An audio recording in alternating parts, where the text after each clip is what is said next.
Muito boa noite, amigos associados do Sicredi Biraiaras. Espero que todos vocês estejam bem. Eu sou a Desirê Brant, meteorologista da Notus, e é com enorme satisfação que na noite de hoje, em Frutal, Minas Gerais, nós da Notus, junto com o Sicredi, iremos entregar a vocês um material muito especial, com um conteúdo bem completo e criterioso sobre as expectativas climáticas para a safra de verão 23 e 24. Espero que todas essas informações possam auxiliá-los nas melhores tomadas de decisões. Acompanhem.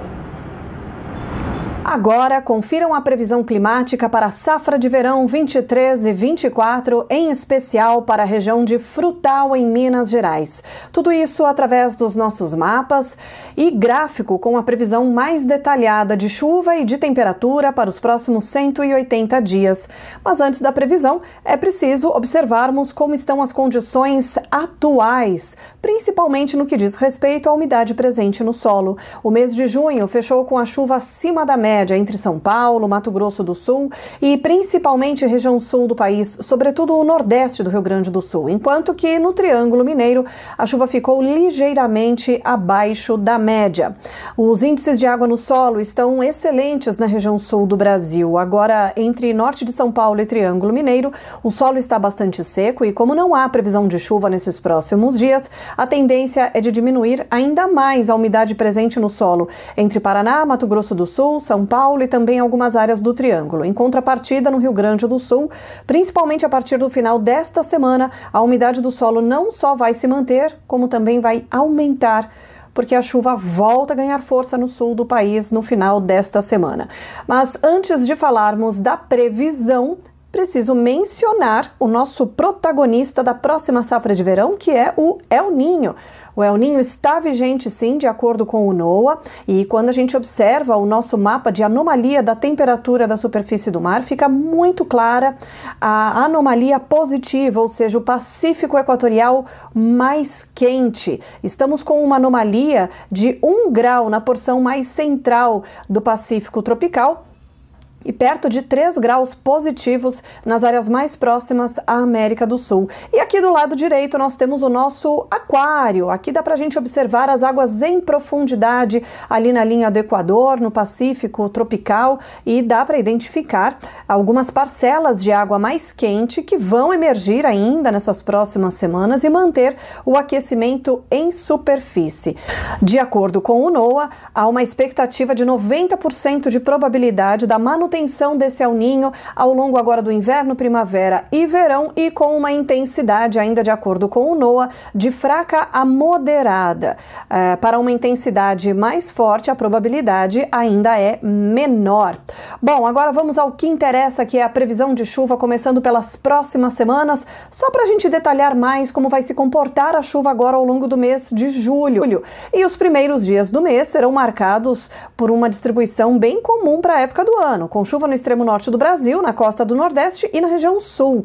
A expectativa é de uma chuva mais forte, especialmente para o Rio Grande do Sul. Ela vai acontecer a partir do final desta semana, enquanto que no centro do país o tempo segue firme, incluindo a região do Triângulo Mineiro, o que é normal para a época do ano. Na região sul deveria estar chovendo um pouco mais neste período, tanto que o mapa de anomalia aqui do lado direito mostra que a chuva para este período agora, até o dia 10, não alcança a média histórica.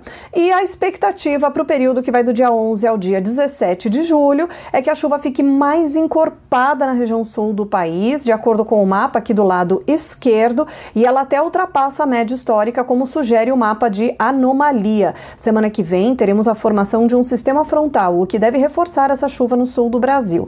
No centro do país, principalmente entre Minas, Goiás, Distrito Federal, Mato Grosso, sul do Pará, áreas do Mato Piba, o tempo segue firme, como é natural para a época do ano, e o que acaba favorecendo, é claro, os trabalhos em campo, como no caso do estado de Minas Gerais. E isso tudo dentro da média, como sugere o nosso mapa aqui do lado direito de anomalia de chuva.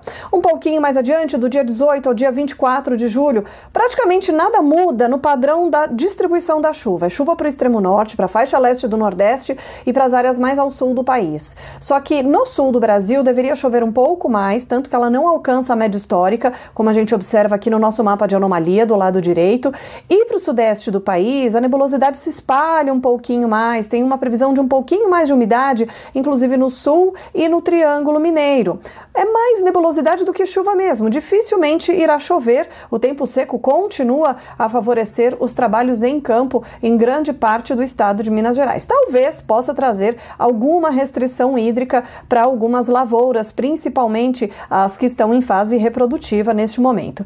Bom, do dia 25 até o dia 31 de julho, fechamos o mês com a mesma distribuição na chuva, chuva para o extremo norte, faixa leste do nordeste, região sul do Brasil, a chuva volta a ganhar força, tem um pouquinho de umidade entre o sudeste e o centro-oeste do país, aqui para o Triângulo Mineiro. Eventualmente pode até chover, mas apenas em alguns pontos, de forma muito fraca. Na verdade, é mais aumento de nebulosidade do que chuva mesmo, o que, de acordo com o nosso mapa aqui do lado direito de anomalia, é normal para a época do ano. Essa chance, essa pequena chance de chuva, né, esse tempo mais firme, na verdade, acaba favorecendo milho segunda safra, cana-de-açúcar, café e, como eu disse, por outro lado, pode trazer alguma restrição hídrica para as lavouras em fase reprodutiva. Agora, avançando um pouquinho mais no tempo, vamos aos próximos meses. O resumo da ópera aqui para julho é chuva no sul, no norte, faixa leste do nordeste, centro do país, inclusive para o Triângulo, sem chuva praticamente, a não ser uma variação de nebulosidade, alguns pontos de umidade, o que é natural para a época do ano, como mostra aqui o nosso mapa de anomalia na parte mais central da nossa tela. Para agosto, a expectativa é de chuva no sul do Brasil de novo, região norte, faixa leste do nordeste, e aos pouquinhos já começa a aumentar um pouco mais a umidade para o Triângulo Mineiro. Quando a gente olha aqui para o mapa da região mais central da nossa tela, o mapa de anomalia já começa a sugerir a chuva acima da média para São Paulo, Mato Grosso do Sul e sul do Brasil. E aqui a gente já começa a enxergar os efeitos do fenômeno El Niño. De que forma? Diminuindo a chuva justamente nas áreas mais ao norte do país e aumentando para as áreas mais ao sul do Brasil.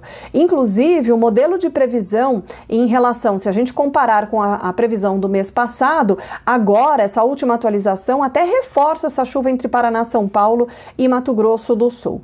Para o mês de setembro, mais uma vez padrão de El Niño. Olha o mapa de anomalia de chuva aqui no centro da tela. Chuva acima da média para o sul do país, abaixo da média para as áreas mais ao norte do Brasil. Em São Paulo e Minas Gerais, eventualmente aqui ligeiramente acima da média. De qualquer forma, um mês de setembro com maiores condições de chuva no sul e no Triângulo Mineiro, beirando até 100 milímetros em algumas localidades. E é bom reforçar algumas localidades, porque, embora o El Niño possa adiantar a chuva da primavera, ou seja, encurtar o nosso período seco, por outro lado, na maioria das vezes, o El Niño costuma provocar uma chuva, ele proporciona, na verdade, a chuva na forma de pancadas localizadas. A famosa chuva de manga, como vocês gostam de falar. O sol aparece pela manhã, esquenta e a chuva vem preferencialmente entre as tardes, começo das noites, um dia chove, outro não, um dia a chuva cai de um lado da fazenda, no outro dia cai em outro, ou seja, o El Niño, embora ele adiante a chuva, ele pode proporcionar essa certa irregularidade no comportamento da chuva, tanto espacial, ou seja, chove aqui, não chove ali, como também ao longo do tempo. Chove um dia, não chove em outro, e os períodos de tempo firme, em alguns momentos, podem até se prolongar um pouco mais. Outubro, novamente com cara de El Niño, tem previsão de chuva, inclusive ela aumenta em Minas Gerais, aqui para o Triângulo Mineiro, ultrapassando 100, 150 milímetros, e padrão de El Niño de novo. Olha aqui o mapa do centro da tela, chuva acima da média para as áreas mais ao sul do Brasil e abaixo da média para as áreas mais ao norte do país. Novembro também, com chuva acima da média para o sul, abaixo da média para o nordeste, região norte, grande parte de Minas, mas essa chuva abaixo da média aqui em Minas Gerais em novembro não significa ausência, muito pelo contrário, ela não vai deixar de acontecer, ela só não alcança a média histórica. Mas olha o mapa aqui do lado esquerdo, mostrando a previsão mesmo de chuva, chegando perto até de 200 milímetros em alguns pontos entre o sul de Minas e Triângulo Mineiro. E o mês de dezembro fechando assim também, com mais chuva ainda para o estado de Minas Gerais, embora não alcance a média histórica em grande parte do estado, a não ser aqui, ó, até mesmo o Triângulo, ligeiramente acima da média a previsão de chuva para o final do ano. Mas eu reforço, Embora o El Niño adiante a chuva, embora os mapas estejam mostrando a presença dessa chuva, inclusive ficando cada vez mais encorpada no fim do ano, muita atenção, porque na maioria das vezes, e aí eu estou falando a respeito da qualidade dessa chuva, essa chuva pode vir na maioria das vezes na forma de pancadas, chuva de manga mesmo, chove num dia, não chove em outro, chove num canto da fazenda e não chove em outro, ou seja, tem essa irregularidade tanto ao longo do tempo como também espacialmente. Bom, agora em relação à temperatura, também por causa do El Niño, a expectativa é de um inverno mais ameno esse ano. Aliás, bem diferente do ano passado, que até em novembro teve geada na região sul do Brasil. Agora, para esse ano, teremos alguns episódios de onda de frio um pouco mais, que avançam um pouco mais pelo Brasil, mas a geada fica mais para a região sul do país e essas ondas de frio dificilmente vão alcançar Minas Gerais. De vez em quando, até esfria um pouquinho de madrugada, mas não tem, pelo menos de acordo com essa previsão, não tem a menor possibilidade de gear no estado de Minas Gerais. A expectativa é até que o inverno, entre aspas, termine mais cedo esse ano. Por quê? Olha só, em agosto tem essa onda de frio um pouco mais forte, mas até mesmo para o sul do Brasil, se a gente olhar o lado mais forte aqui dessa onda de frio, fica um pouquinho mais para o sul. Depois, em setembro, até esfria em alguns momentos, mas o alcance dessas ondas de frio ficando ainda menores, ou seja, diminuindo bastante até a possibilidade para alguma geada tardia. Bom, agora vamos à tendência de chuva e de temperatura de maneira mais detalhada para a região de Frutal, começando pelo gráfico de chuva, onde a gente observa aqui representado por essas barrinhas em azul. A gente já observa em agosto, na segunda quinzena, alguns episódios de chuva, mas essa chuva ela começa a ganhar um pouco mais de frequência entre final de agosto e começo de setembro, diminui um pouquinho na segunda quinzena de setembro, depois ela retorna e aí sim ela se consolida até o fim do ano, inclusive com maiores acumulados de chuva a partir do final de setembro, comecinho do mês de outubro. Em relação à temperatura, a gente tem um excelente sinal na temperatura máxima principalmente. Por quê? Antes dessa chuva ficar mais encorpada, a gente observa que a temperatura sobe com muita facilidade na região de Frutal. Depois, quando ela ganha frequência e intensidade, a gente vê essa temperatura variando muito mais e até não subindo tanto, né, no decorrer desse período aqui, principalmente entre outubro e o fim do ano. Ou seja, o sol vai aparecer, vai esquentar, mas nem tanto, porque vai formar nuvem e vai chover. É isso que quer dizer aqui a temperatura máxima representada pela linha em laranja no nosso gráfico para os próximos 180 dias. Bom, e para fechar a nossa história, a safra deve ter o seu início sob uma condição mais úmida. Por causa do El Niño, o inverno não vai ser tão seco. Lá para agosto, setembro, a gente já vai ver alguma chuvinha aqui, outra ali. No entanto, é em setembro que se espera aos poucos a consolidação da chuva agrícola, a tão esperada chuva agrícola para a região de Frutal.